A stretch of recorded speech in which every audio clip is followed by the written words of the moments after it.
Welcome back to Change the Odds podcast. Whoa, that's a different voice. And you're back. I'm back. Y'all are back. We're back. Where have y'all been? We have been out and about. Yes. Out and about. A boat. A boot. That's a good Canadian would say.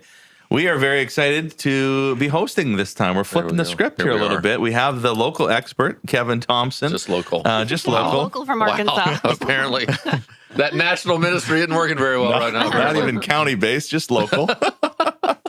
But we are excited today, right, babe? Because we're going to be talking about the window of tolerance. Yes. And this is a term that you have been using and becoming an expert on. So we're always excited to learn. So, There we Kev, go. Let's talk about should it. we get right into it? Yeah. Why not? Yeah, let's do it. So here's the idea. So we are talking kind of a little bit deeper kind of terminology, not something that probably comes up at your house Right. on a regular Hey, basis. babe, are you in the window? Yes, are you It has recently.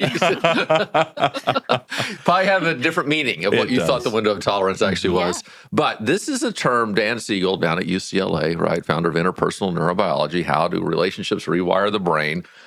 He coined this term many years ago, and I think it's one of those things that as we begin the episode, people are going to be like, hey, who cares about this psychological stuff? Doesn't matter. But by the end, if they will pay attention, if y'all will pay attention, we'll begin to see, oh my goodness, this applies so much to myself, to marriage, obviously Sure. huge application to parenting, but also application to work I as like well. that side of it. Yeah. So let's just get an idea of what is the window of tolerance. The window of tolerance. Imagine there is an actual window. Imagine this TV now is a window that you're looking out, right? So there's a space in which air can flow back and forth, right? Above it, you can't. Below it, you can't. There's a space now that it can actually change the climate of what's taking place. So picture that now as there's a top and there's a bottom. The window of tolerance, in the most basic of sense, is where your energy flow is at the proper level. Oh. So it's not too little to where you're not engaged at all, Right. but it's not spiked out to where it's too much. Instead, it is the proper amount of engagement to deal with whatever you're dealing with in the moment. And so you can think of it like it's like the optimal zone of energy. Right. And here's the amazing thing about this window of tolerance is we all kind of naturally have a window. So for some, it's wider. For some, it's more narrow. But I think what's going to be really exciting is we can actually influence it. So this is an area we can grow. Yeah. And as we grow, then it changes conflict. It changes every aspect of our homes. Is it kind of like saying like you're high capacity, like you can handle a lot of stress? Some people have high capacity. I am not Bigger a high window. capacity person. Blaine is. Like this morning, it's our daughter's birthday today. I was trying to get everybody ready for school, pack their lunches. I just felt like I had 1,000 things on my brain. And Blaine's like asking me something. And I'm like, I can't. He's like, and kids, she is not in her window of tolerance. And I was like, Because one of my first wonders is what are the impacts? What does impact? You said we can impact it, we can stretch it, but what are the impacts that the window starts closing to an unhealthy level? Oh, yes. No, all the things. Yeah, This right. is all the things. So, yes, Adrian, you are in that range of what we're discussing at that moment. And some people just naturally, personality plays into it, attachment plays into it. Some people just naturally have a wider range, but we all can step out in some way. And so let's get into what happens whenever you step out of that, because there's above the window and there's below the window, and those express themselves in different ways. And we all are going to have the ability to go either direction, but we're going to be predisposed toward one. And there's actually a gender connection, a stereotype in that. So it's called hyperarousal and hypoarousal. So hyperarousal, above the window, this is where you get so overwhelmed, so stressed, that your energy flow almost becomes too much. I think about it like if we were to if somebody's driving in the car right now, they were to turn their volume all the way up. There's too much. There would be so much sound coming out of those speakers that it would begin to distort, right? Yeah. Can I interject? Please. Because this I'm morning intrigued. driving to school, and for some reason I was in the left lane. There was music going, the kids were screaming, and I'm like, quiet. And I didn't know how to get over. And I'm like, what am I doing here? Because I was outside this. There's too much going which is on. rare for you. Very rare. Like, let's go deeper on that. Yeah. I was like startled by myself. I was like, this is unusual. I was too, because I was like, why are you telling them to be quiet? Yeah. You don't care. I'm the one. that would tell. And so then I did finally get over. Well, I mean, it's kind of like the old joke of you pull up to the bank or something like that. Let's say you're going to do the ATM back when that was a thing, and you turn your radio down. Right. Well, yeah. Why? Yeah, or like turn it down. I can't see. Why am I turning my radio down? But it really is, the brain can only process so much information at a time. Yeah. And so even though it makes no sense that I'm having to do this at this moment, you think about sometimes if you're in a big city in traffic, you might turn the radio down. We used to, when our kids were little, we would obviously back then in Arkansas at a smaller town, and we would drive to the beach. And so whenever we would drive through Memphis, a little bit bigger city than what I was used to at the time, a whole lot more traffic. We actually, with the kids, turned it into No Talk Tennessee. And so we were going from Arkansas into Mississippi. You'd only be in Tennessee for maybe 30 minutes as you're in the city. And I'd say, all right, kids, no talk in Tennessee. We can't talk in this entire state. Yeah. Because what's happening now, Jenny and I are navigating. This is, before the maps and cell phones and Siri was telling us exactly what to do. Yeah. We're having to navigate where we're going. And more information now is going to begin to blur out what's going on. When somebody is in hyper arousal, that's exactly what's taking place. Interesting. That they have more inputs coming into them that they can process in that moment.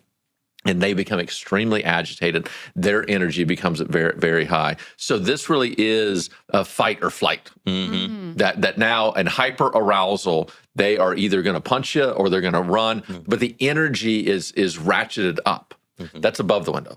Below the window is hypo arousal. This is not enough energy. This is now a literally, I'm having to check out of fear of what's going on, it's so overwhelming to me, I'm now going to shut down. And so you think about fight or flight at the top of the window, this is freeze or fawn in the bottom of the window, where I'm just going to collapse. I'm going to emotionally not be involved. And so now what's taking place is a person doesn't have enough energy to deal with what is actually going on in the moment. So think about this. That's interesting. We all have a predisposition toward one over the other. Well, we can do either one, no doubt. But we have a predisposition toward one over the other. And in a grand gender stereotype, again, not going to be true in every case, but generically a little bit more true. Women tend toward hyper arousal. Men tend toward hypo arousal. Now, it could be that men tend toward that out of fear of what we might do with our strength. I mean, it could be a true protective mechanism. Now, we don't want to use our strength in a negative way against those that we love.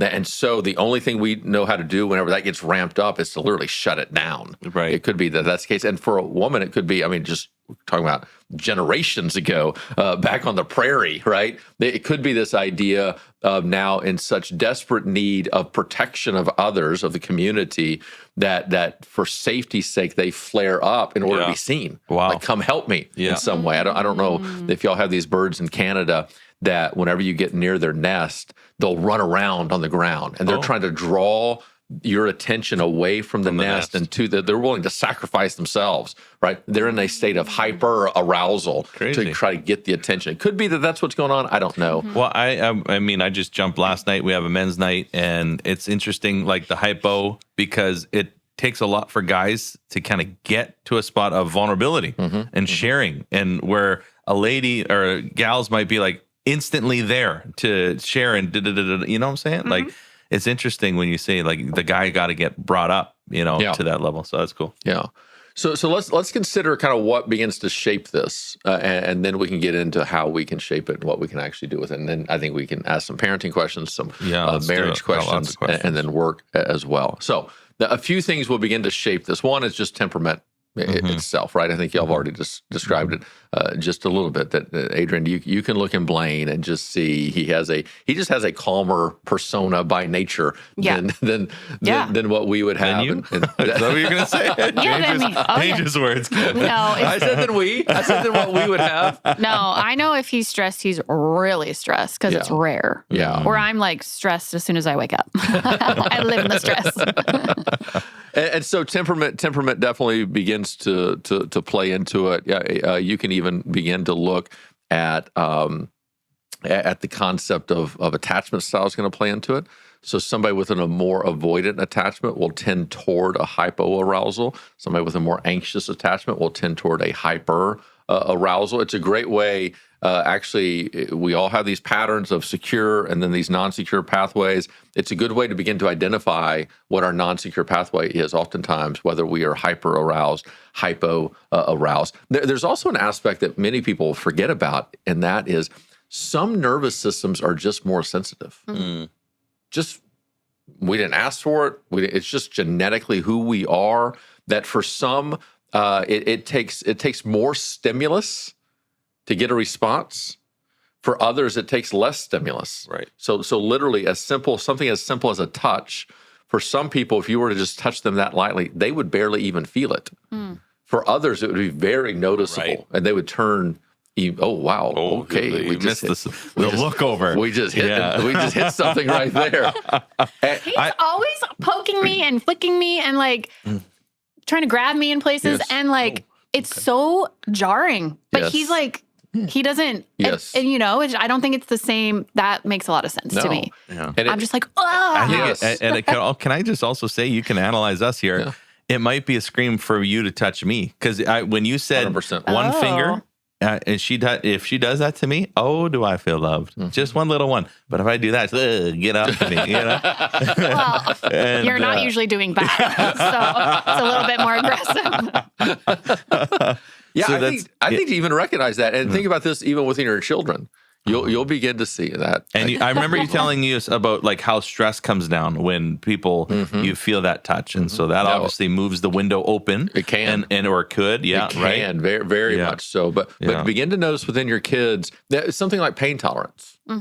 Of some kids, and then obviously adults as well, have a higher sense of pain tolerance. Some have a lower sense of pain tolerance. Then here's the mistake that we make: is we assume everybody else feels what we feel, or if they don't, something must be wrong with them. Right. Not recognizing that you're the one that has something wrong with. Yeah. No. Not Sorry. realizing that there's a sensitivity difference. Yes. That it literally is different in the same way that surfaces, this has a harder feel than that carpet has. So too, human beings, we take in information in different ways. And so some of us are much more sensitive to the stimulus that's going around. And notice this. So there's two aspects of this. There is the amount of stimulus it takes to get a response. And then there is the volume of response that is given. Right. We also give different volumes of response. Yeah. And so whether we feel it or not doesn't matter. For some of us, whenever we're kind of have stimulus that comes in and that we're going to now respond, we just naturally respond at a lower level. Right. Whereas others can ratchet it up in just an immediate kind of concept. Yeah. So whenever it comes to this idea of sensitivity, both of those things are at play. So you could have a high sensitivity and still be low response. Or you could be low response and have a high sensitivity. Or you can, one of my children has a high sensitivity and a high response. And so I just have to recognize that they're processing in a far different way, which is hilarious whenever you think about me. Right. Who is going to be a low.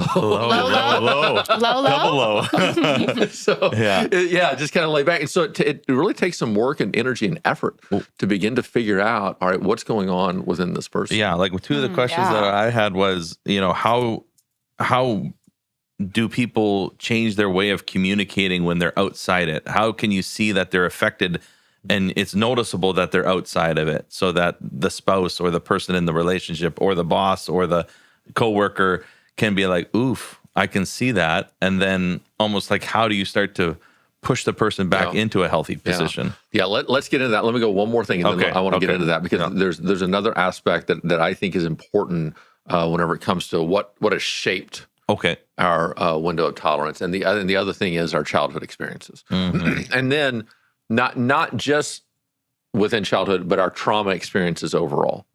So, and specifically trauma during childhood would play into it. But let's say somebody has a very traumatic event as an adult that can greatly impact their window of tolerance. They can become much more aware, safety conscious, concerned, worried, and rightly so. I mean, imagine as we're sitting here today, there's been a series of at universities, at colleges, and at schools as well of acts of violence. Well, if you're a teacher and you go through one of those scenarios, it would only make sense that for years to come, that is going to impact your window of tolerance. Yeah, like you hear a noise and you're instantly like fight or flight. Fight or flight, on alert, no question. Wow. But then our basic childhood experiences. How well were our emotions met whenever we were kids? How in touch with our parents were they of their own emotions? What was the interaction that would take place in the midst of that? The famous story for, I don't know, y'all might be too young, but for my generation, it was you're crying in the back seat, and a parent might say, "I'll give you a reason to cry." Right? So that kind of we're now going to meet energy with energy almost. Yeah. Which can cause you to begin to close that window of tolerance. Whereas if you have a parent that really kind of meets you where you are and provides safety and comfort in the midst of that emotional dysregulation, well, then the next thing you know, you can have a much wider kind of window. So let's get to your question. That's good. Blaine, that basic concept of, okay, how do we change this? Yeah. What does this begin to look like? And I think the first thing that we do is we just begin to recognize what's going on. Okay. And here's what I think is interesting. It's easier oftentimes to recognize this in others than ourselves. Sure. Right? Classic. We go, oh, wow. Look at mom. Yes, these are the things you think in your head. You do not say outside. You can't claim that you are teaching the kids about window of tolerance as you're like, hey, kids, look at hey, y'all want to see me get mom out of her window of tolerance? Nailed it. It doesn't work in that way, but it does. It does begin to say, all right, let's see what's going on. Let's evaluate what's going on here. And whenever that happens, then what we have to do is to use our energy to fight, but we're not fighting for control. We're fighting for calm. And so, okay, let's say there's a spat that's going on, right? These are the things that often lead us to get outside of our window of tolerance. Because many times the debate, the discussion, the fight happens because we're already on the edge. Right. Right? Yeah. So think about if you're a couple, why is it that sometimes one issue we can laugh off and it's no big deal whatsoever, and the next issue the fight is on, and it's the same thing, Right. But in one setting it's fine, in the other setting it's not. That's because of where are we in our window of tolerance, based on everything else that's happened that day, based on what we're feeling. I mean, all those kinds of things. Also, like physical, like I feel more if I've had caffeine. I'm quicker to just like react poorly. Not sure what word to say here. Snap is what I was trying to say. I was like, hey, Blaine, that's what you go. You snap? I haven't.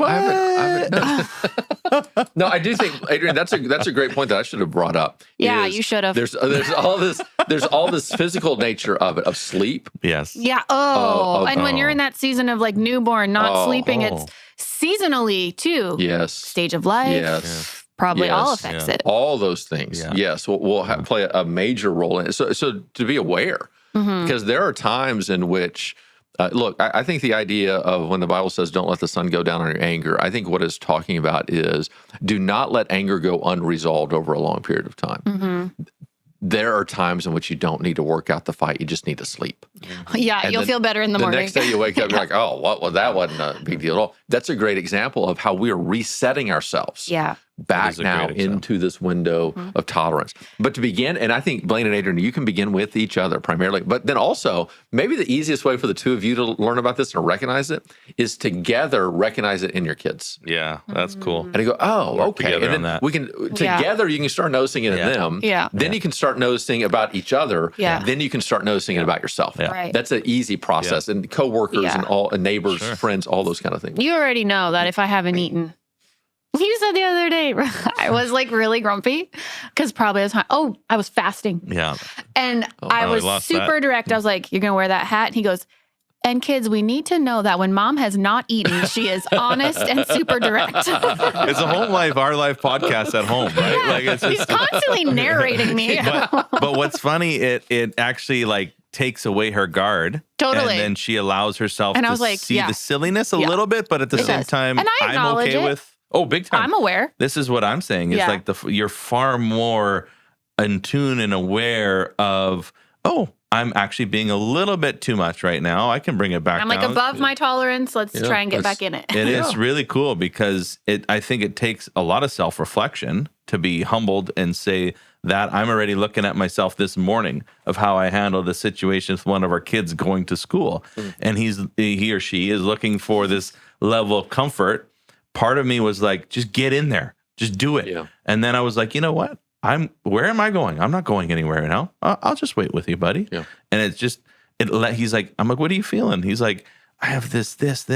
And I was like, oh man, I had that too. Yeah. And that was freeing for me to even say, and it was freeing for him to hear that dad is actually not a tough nose. He feels things too. Yes, and you met him where he was at, just like Kevin said. Right, love it. Yeah. It is this idea of we have the ability to help others regulate. Oof. And specifically parents to children, clearly. Yes. But here's where it becomes powerful, is whenever we within marriage begin to learn how to co-regulate. That I can sense right now, Jenny is at a place that we're not going to be able to process this as healthily as we need to. Okay, let's step outside of the issue that's at hand.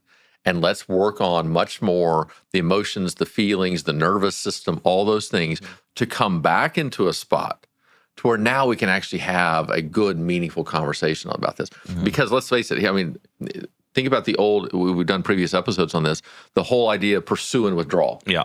Right? Yeah. So the fight's on, right? Somebody with a more anxious attachment now is pursuing fear that disconnection is going to happen. Somebody with a more avoidant attachment is now withdrawing because they don't want to be overwhelmed in what's going on. One is hyper aroused, one is hypo aroused. The hyper arousal so drives the other person into a further hypo arousal, right? And that person's lack of energy just greatly irritates the person that's high energy. If both of those could begin to recognize what's going on inside of me, what's going on inside of my partner, we can't deal with an issue right now. Yeah. This is not the moment to honestly have resolution. And so we got to step outside of whatever issue that sparked all this and get back into this place that then we can have an emotionally appropriate, logical discussion about the issue and come to some sort of agreement of how to move forward.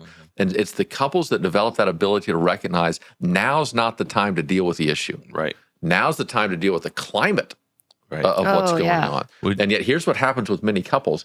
Many couples become a thermometer rather than a thermostat. So a thermometer is, I'm going to tell you the temperature, what's going on, and I'm actually going to meet you there. Right. Oh, boy. A thermostat now has this ability to regulate what the temperature is. All right, this room is too hot. I'm going to be able to cool it off. This room is too cold. I can actually warm it up. And so I think the challenge for us is to change from a thermometer of wherever they are temperature-wise, I'm going to meet them right now. Think about, Blaine, this is what you're talking about from a parenting perspective. The temptation is when our kids are hyper-aroused. For that to cause us to be hyper aroused and meet them right there, which then drives each other outside of that window. Whereas it's our job as a parent, not easy at all. No. Instead, to help the child regulate. Now, how can we begin to move adjust that term? Like, go ahead. No, I was saying I'm glad you were up there because I am one to meet energy with whichever child he's talking about because we're very similar. And I think you did a good job. Well, and I think we're learning a lot in this season too. I was going to say, do you not think that we adjust the thermostat far more now in just our relationship? 100%. You especially. But you're very good at that. But we're good at it where she also will recognize it's like, I know I'm not mad at you. I'm just taking it out on you. And it's like, let that temperature come down. I know it's not our fight. But that's you regulating. You aren't taking it personally. No, you're kind of calling me out and then... But you're far more accepting of that. It's also disarming. Like, because I used to go and be like, no, I'm the pursuer. I'm like, no, we're going to figure this out tonight. And then it would only cause more division.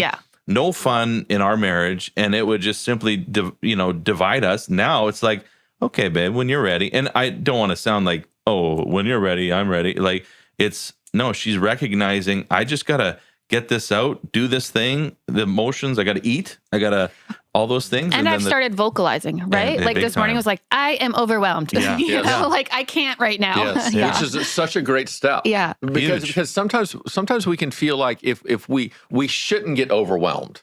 Yeah. And so we can feel guilty and shamed. Yes. And, Or I've overreacted. Yes, yeah. all that kind of thing. No. We all get overwhelmed. That is it. And so the ability to recognize that and say, all right, at this moment, I'm not going to be productive or helpful in this. Yeah. I'm going to step out. Exactly. And this is the power of parenting. This is why it's so important to work on marriage to help within parenting, because there are times in which we're all going to have to tap out. And so to be able to tap in when your spouse needs to tap out, and then to go through these processes, especially whenever you're going through extended periods in which you have a child who's not sleeping very well, having some great emotional struggle, teenagers and some of the seasons that they can go into, even adult children, if you're going through an extended period in which it's just very difficult, then you can literally leverage each other to then take the time. Gottman, I think it's Gottman, who talks about the 20-minute conflict rule.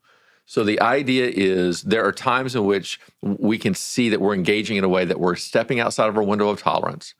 Let's set a timer for 20 minutes, each go our separate ways. Whatever, maybe you need to get a cup of coffee, maybe you need to get a drink of water, maybe you need to eat something, breathing exercises, whatever it is.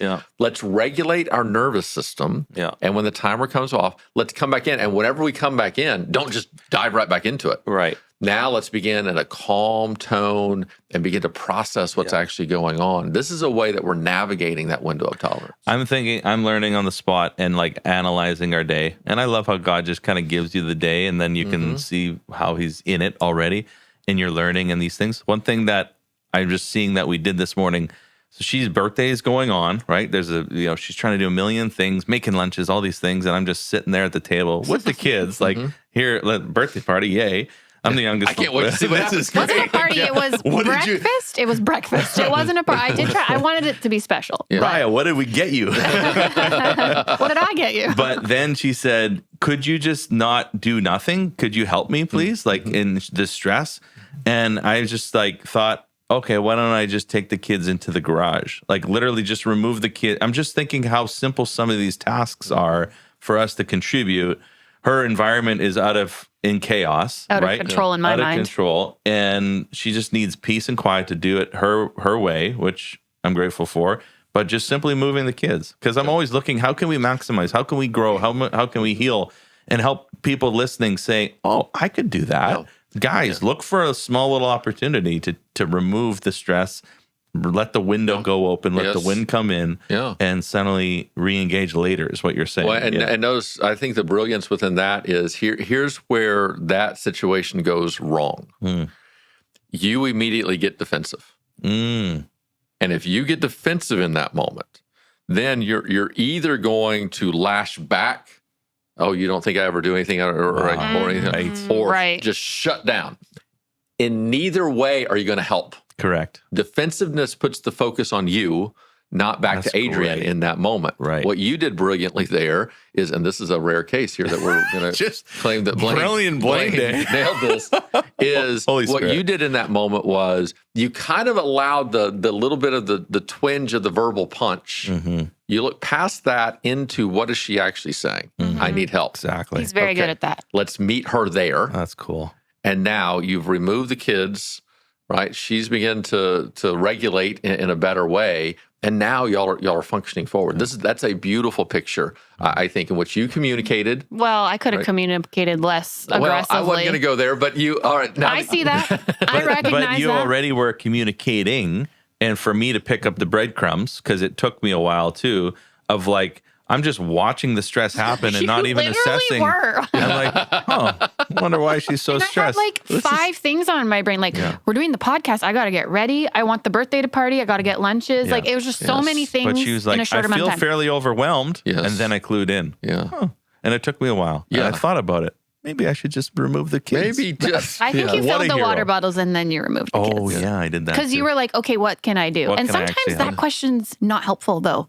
Yeah. Because it's another thing I have to do. It's another thing. So I'm scrambled in my brain, and now you're asking. I mean, I was able to verbalize that, But it takes a big step for someone to verbalize it and say and Yeah. actually treat me as a child almost at the point. And then I'm like, oh, I can help. Let's look at two things there. Well, right. First of all, the idea of the question, "What do you want me to do?" How that adds. Here's a better way to approach that. Instead of "What do you want me to do?" because that can add another thing to your spouse's list of what they have to process through.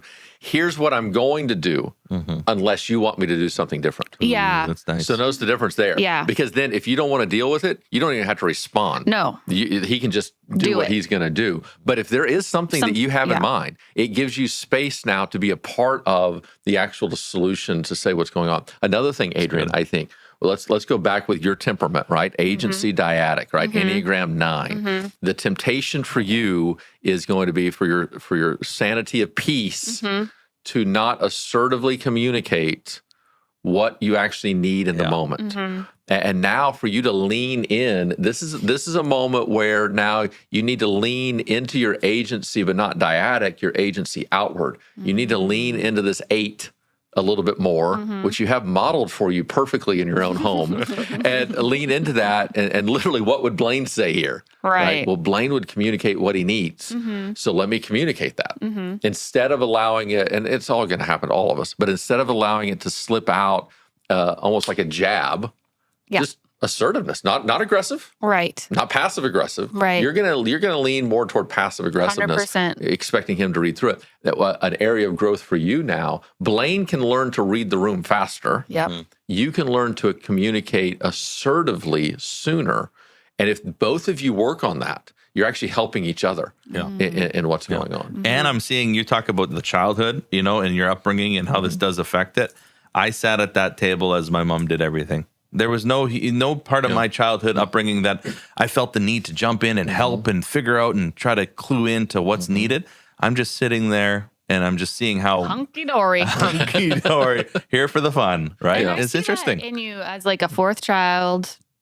You probably had a lot of stuff done for you. Yeah. Sometimes I still feel like I'm married to that fourth child, and And that's where I'm trying I'm trying to call him up, and sometimes I could call him up in a more graceful, gracious way. I love it. But yeah, you're both growing. And We're you're both both learning. growing And here we today. are. Yeah. How many? 13 years? How many years? 14 even. 14. Oh, yeah, we just had it. Yeah. 14. Yeah, 14 whole years. year. Imagine what it's going to be at 25. Oh my God. Yeah, At 30, yeah. if you Oh keep my on heading gosh. this direction. Let's look at a couple things parenting wise for a second. Kids naturally have a smaller window of tolerance. They're Yeah. growing. They're developing. I mean, think about the tantrum, right? Yeah. Think about Yeah. that thing. One thing parents can do, though, I think, is it's easy for us in our kids to recognize hyperarousal. We don't always recognize hypoarousal in our kids. Yeah. Because silence, shutdown, we kind of like. Yeah. Right. Like, Right. oh, Why run a Peace and good quiet. you're thing? suffering, but it's quiet. But to begin to recognize, and then when your child is very quiet, maybe sad, maybe emotionally cut off, it's not just, hey, what's wrong? Instead, maybe it is you just go sit by them, kind of put your arm around them and give them space.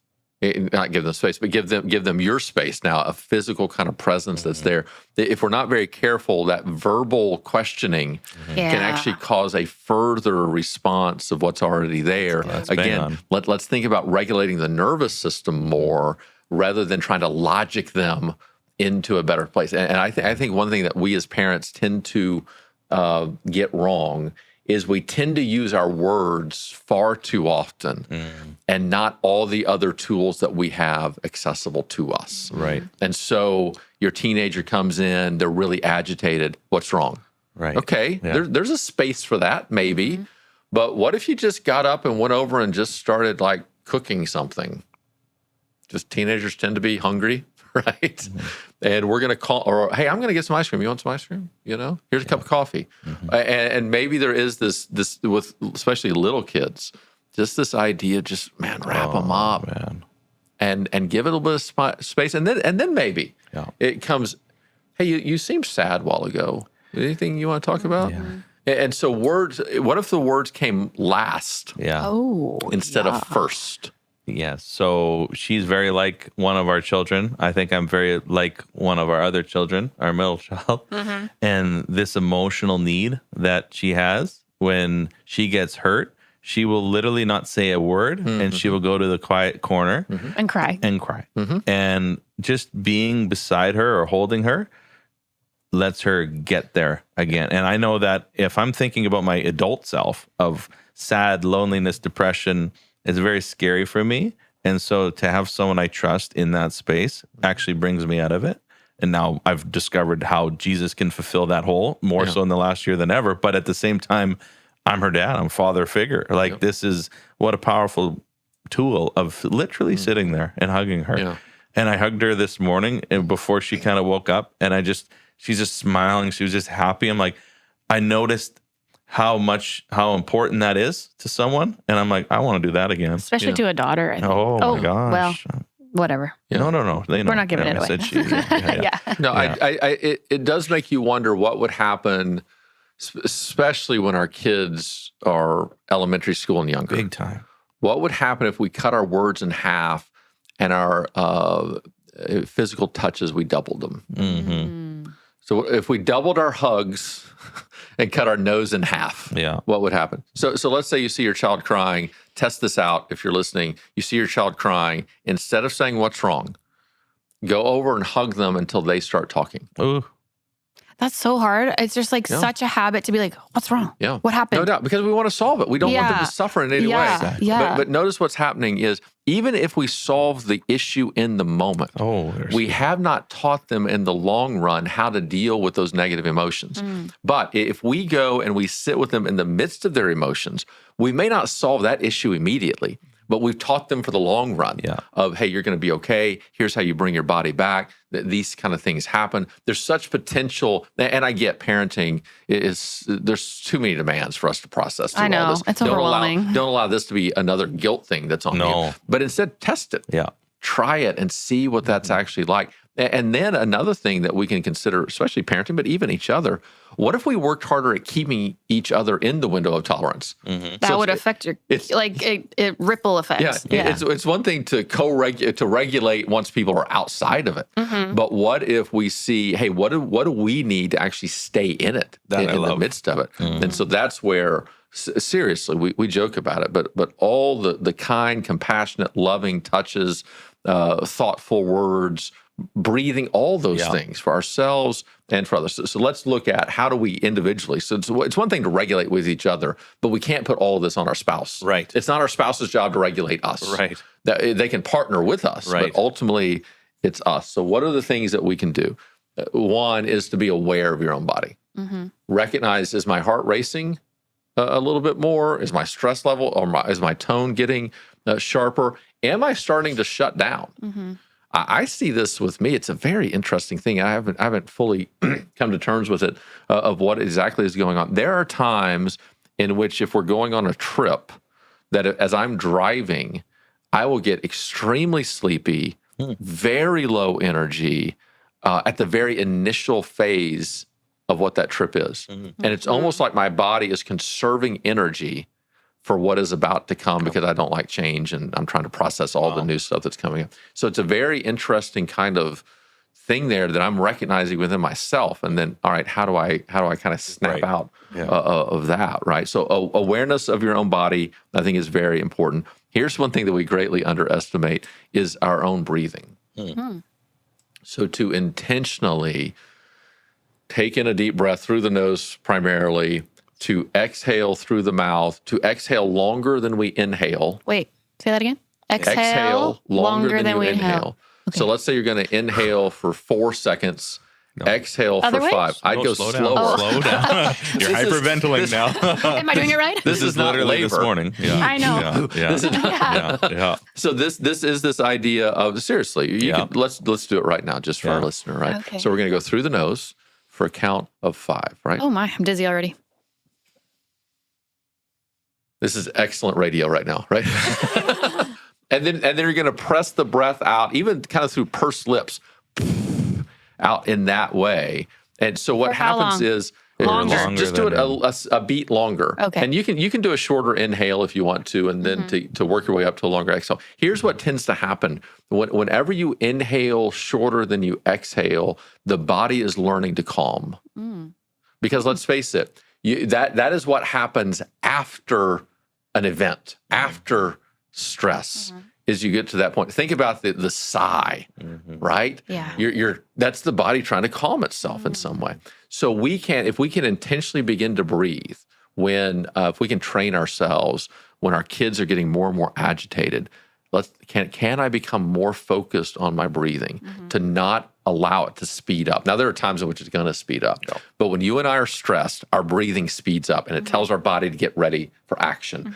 If we intentionally slow our breathing down, our body will actually follow, and that will bring us into this more settled state to some extent. Now, it could be, if you tend toward hypo arousal, it could be I need to actually engage more. I need to get a little bit more energy of what's actually taking place.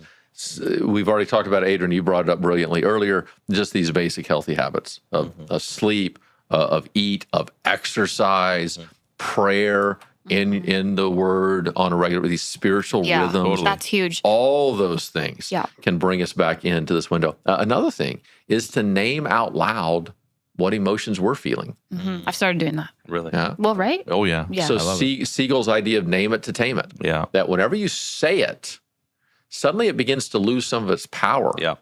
Is it okay to do that in front of your kids? Because I'll be like, I am overwhelmed, or I am feeling, mommy's feeling stressed. Yes. Like, is that? No, I think so. Absolutely. I think so. Now, you never want to do it in a way that now it's putting the expectation upon them to calm you in some way or something like that. Yeah, I do sense our kids feel that sometimes. It's like, I want to help you feel better. And you can look at the different kids' personalities and temperaments, and to begin to learn who can I just easily say this around and they're going to be okay. In other words, who's more like dad, and who's going to take it on. Yes. Yeah, and then who's going to take it on? Okay, with them, then I'm going to give more information. So if they tend to take it on, mommy's feeling really stressed right now. That's in no way your responsibility. Here's what I have to do whenever I feel stressed. I need to do these things. Or this is why. And it's not because of you, but it's like, I need to do all these things. And how about this? Now I'm analyzing my entire life. Oh, I would have taken on a lot of people's stresses. Yeah.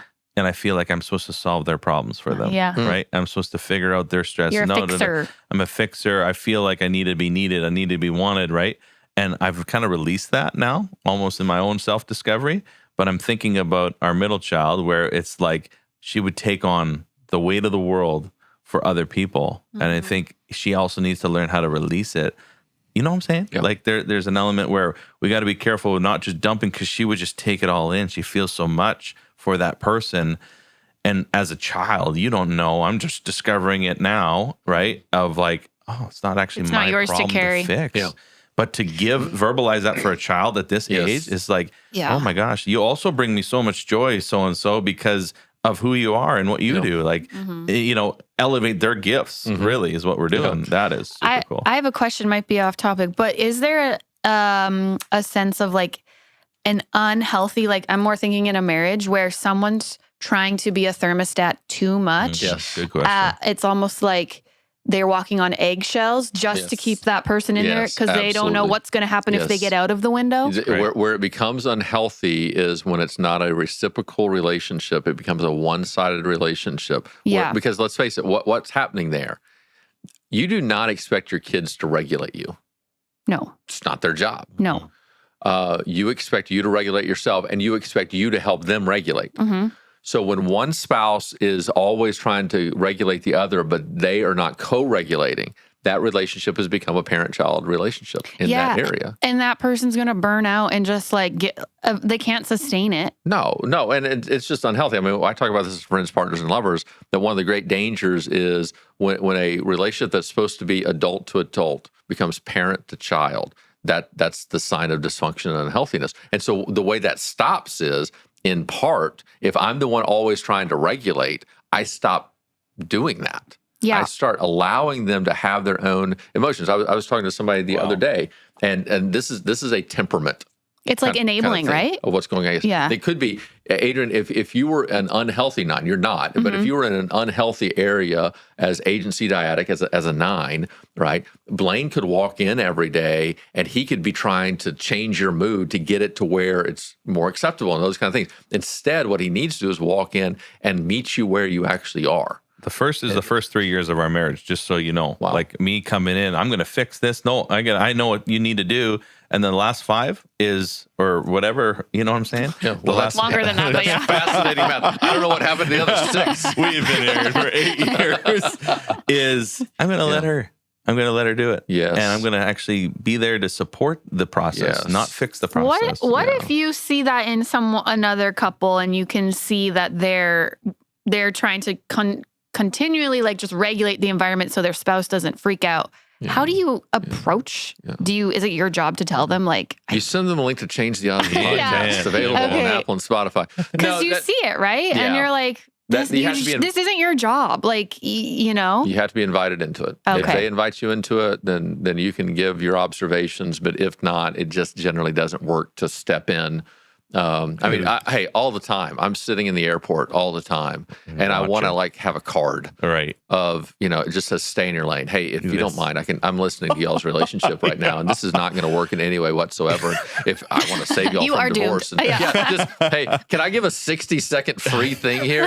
But I'm like, what good is that going to do? Right. And so you just stand back, and then when invited in, I think you have the opportunity. All right, let's review. We're out of time here. Let's review a couple things. So a few things. So the window of tolerance now, this optimal zone of where energy is. Then notice this is where the best moments in your marriage happen. Absolutely. The more time you can spend in this zone, you can solve problems, you can appreciate each other, you can be vulnerable with each other. You are engaged and yet not overwhelming. Mm-hmm. It's where we step outside of that window into the energy's too high or the energy's too low, that dangerous things begin to happen. We're all going to step outside of those windows, but when we do, let's regulate each other back into the center and then solve the actual issue. Do not try to solve problems when you're dysregulated. That people who are flooded brains can't solve problems, right? You can't connect when you're dysregulated. So we have to be focused on that. But whenever you are outside of that window, don't fight for control. Fight for calm. Use your energy now not to be right or possess everything, but instead to create a calming climate to where then you can actually solve the problems that are there. And then I think the big takeaway probably for this episode is in a mutual way. Now, be the thermostat, not the thermometer, in order to change what's going on. Yeah. Window tolerance. There we go. I feel better. Me too. I feel like I'm in my window perfectly. Yeah. Oh, wow. Oh, now we can fight. Hello. And at that point, this episode's over. Thank you. Hey, thanks for joining us. We'll see you next time.